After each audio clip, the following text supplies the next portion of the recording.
आज हमारे चैनल पर आदरणीय राजकुमार यादव जी बिरहा महासंघ के राष्ट्रीय अध्यक्ष जी आए हुए हैं। सर्वप्रथम सर हमारे चैनल पर आपका हार्दिक स्वागत और अभिनंदन है। नमस्कार। सादर जय भीम। और बार बार कहते हैं नमस्ते उमस्ते मत किया करिए, जय भीम करने में तुम लोगों को अस्कत लगती है जी क्या? सर नहीं, कई लोग आते हैं उनको नमस्कार करते हैं नहीं सर। तो नमस्कार की आदत सुधार लो। जब हम आते हैं जी तो जय भीम कहा करिए। बहुत दिन तक नमस्ते कर लिए। जय भीम सर। जय भीम, नमो बुद्धाय, जय संविधान। मेरा सवाल आपसे ये है सर, और आपके जितने अनुयायी हैं उनका भी क्वेश्चन यही है कि दुर्गा माता जी का शादी नहीं हुई थी, वो सिंदूर क्यों लगाती थी और उनको माता लोग क्यों पुकारते थे? ये तो बड़ा गढ़ीला सवाल है बाबू जी।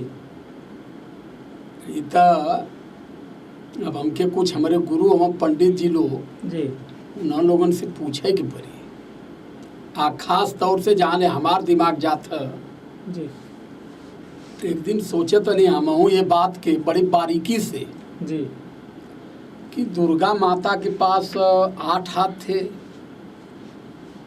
कहीं कहीं दुर्गा माता के पास 18 हाथ हैं। जी। तो जो दुर्गा माता के पतिदेव थे जी उनके कितनी हाथ रहे होंगे, लेकिन कुछ मिला नहीं। जी। और दुर्गा माता याद शक्ति भवानी जी 18 हाथ में 18 हथियार किसको मारने के लिए रखी थी? जो स्वयं याद शक्ति है, जो सब कुछ जिसके आदेश पर होता है, गलत भी वही कराती हैं, सही भी वही कराती हैं। जी सर, वो असुरों का सर्वनाश करने के लिए रखी थी। असुर कौन थे?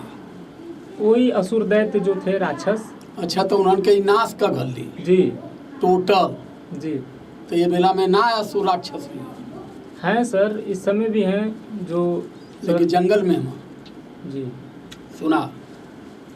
अब कुछ अड़र बड़र अपन निकल जाई जी तो सब कहे कि मिशन गावला, उल्टा पलटा भी बोलना। इस देश में असुर किसे कहा गया?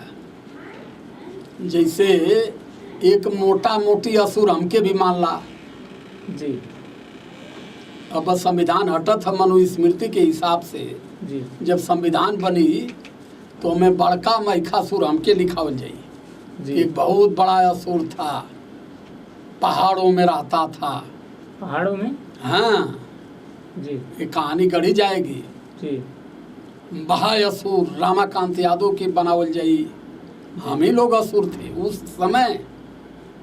यही चीज मैं, यही बारीकी अपने समाज के SC ST OBC समाज को, 85 मूल निवासी समाज को समझाता हूँ कि हमारे लोग जो थे उस समय, महिषासुर, देवासुर, बाणासुर, महाराजा बलि, ये सारे लोग हमारे पुरखे थे, यहाँ के राजवंशी थे। जी। तो उनसे और क्या दुश्मनी थी धोखे दुर्गा जी से? हैं? दुर्गा जी से क्या उनकी कोई दुश्मनी नहीं थी दुर्गा जी से। जी। दुर्गा जी को दुर्गा जी के बाप दादों ने भेजा कि जाओ और उसका वध करो। कत्ल के जैसे हमने इसमें कहला ना कि अरे उनका हत्या हो गई। तो गलत लोगों की हत्या होती है ना सर?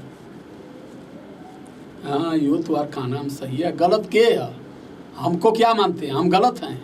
नहीं सर, मैं तो आपको अच्छा जानता तो हूँ। हमको 50 लोग डेली हत्या करने के लिए कहते हैं, तो हम गलत हैं तभी ना। गलत और सही पर हत्या नहीं होती, हत्या वर्चस्व पर होती है। जी।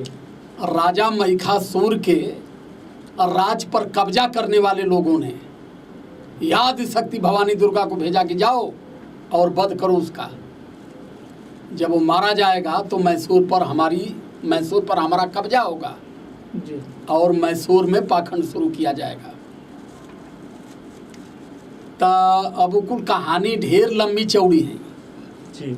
अब ऊपर बहुत बोलब तो बहुत समय बीत जाई, लेकिन एक चीज सीधी सीधा मैं बताऊंगा। विद्वान बनना है, सत्य को जानना है, तो सच्ची रामायण को पढ़ लीजिए, आपके दिमाग के सारे मैल बाहर हो जाएंगे। बाबा साहब को पढ़ लीजिए, सारी विद्वता की हकीकत आपके सामने आ जाएगी। तथागत बुद्ध को मान लीजिए, सब कुछ एकदम साफ हो जाएगा। रामायण को आप गलत मानते हैं? टोटल गलत है यार। तो सच्ची रामायण को सही क्यों मानते हैं? सही, सच्ची रामायण ही सच्ची रामायण है। सच्ची रामायण ने सिद्ध किया कि मुंह से खाने वाली चीज आमाशय में जाती है, गर्भाशय में नहीं जाती है। जी। प्राकृतिक ने जो चीज बनाया है जिस लिए, उससे भिन्न कोई नहीं है।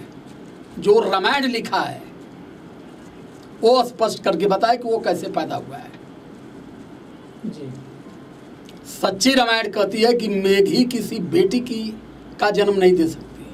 सच्ची रामायण कहती खेत जोतने से बेटी पैदा नहीं होती है। सच्ची रामायण हमारी बताती है धरती खोदने से किसी का बाप पैदा नहीं होता है, क्योंकि धरती का काम अलग है। मनुष्य जहाँ से पैदा होता है वो रास्ता अलग है।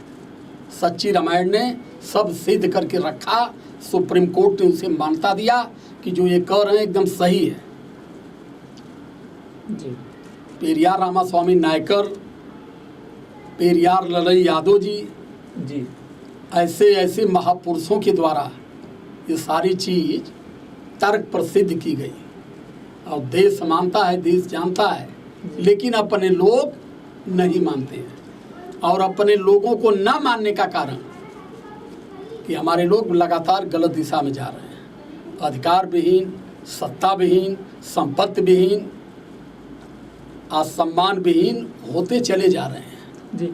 जो लोग दुर्गा जी को मानते थे सर, उनके दिमाग में ये क्वेश्चन नहीं जाता है कि दुर्गा माता जी का जो शादी नहीं हुआ था तो सिंदूर क्यों लगाती हैं? ये दिमाग क्यों जाएगा जब उनका दिमाग यही नहीं है कि जिस बिटिया के पास 18 हाथ है, यहाँ ससुर 3 हाथ का लड़की पैदा हो जा के बियाह करे तैयार ना है। जौने लड़की के 18 हाथ है कि उसे बियाह करी। अब सेनूर काहे लगा? हम ये करें कि जो मन गढ़ंत कहानी होती है कुछ भी लगा दीजिए, सेनूर लगा दीजिए, नथुनी पहना दीजिए। यही गवैया जी। कलाकार हमारे गाते हैं कि माई का रूपवा मनवा मोहला, माई का रूप मनवा मोहला, माई का ओठवा लाल लाल, माई का चुनरिया चुटकार बा। बेटा माँ की चुनरी देखता है, बेटा माँ का ओठ निहारता है। कौन सी संस्कृति है? उस पर कभी कोई ब्लेम नहीं लगाएगा। मेरी बातों पर कल छोड़ेंगे, कल समाज में जाएगी, परसों गाली देना शुरू कर देंगे सब। क्योंकि यहाँ अंधभक्त भतुराए दिमाग वाले हैं। इनके पास सोचने की हैसियत, सोचने की ताकत नहीं है।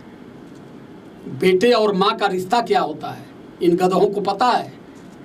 माई का श्रृंगार होता सर, वो 16 श्रृंगार का लोग बखान करते हैं। जो 16 श्रृंगार का बखान माई, 16 श्रृंगार माई का होता है। 16 श्रृंगार कौन करता है? जिसकी शादी होती है वही करता है ना। हाँ, तो शादी हुई थी कि नहीं दुर्गा जी का? अब भैया एक बारे में तो हमके ना मालूम। हम यह तो खोजत है, हम खुद खोजत है कि 16 श्रृंगार भी होता, सिंदूर भी लगत, हम माई भी हो गई। लड़का कैठे हम कैसे इनका बियाह भल ना, जैसे बियाह भल केकर लड़का रहा, कहाँ उनका राजपाट रहा, कुछ मिलता नहीं है। ससुर आई समाज मानत चल जाता, समाज में भविष्य खोजत है कि हम माई हमार कल्याण करत ही, अपने माई के सेवन करत हुआ। ये माई के चल जात हुआ मैयर पूजा, विंध्याचल पूजा, बैसड़ो पूजा। माई बेचारी दवाई बिना मरत है जो जन्म दे ले।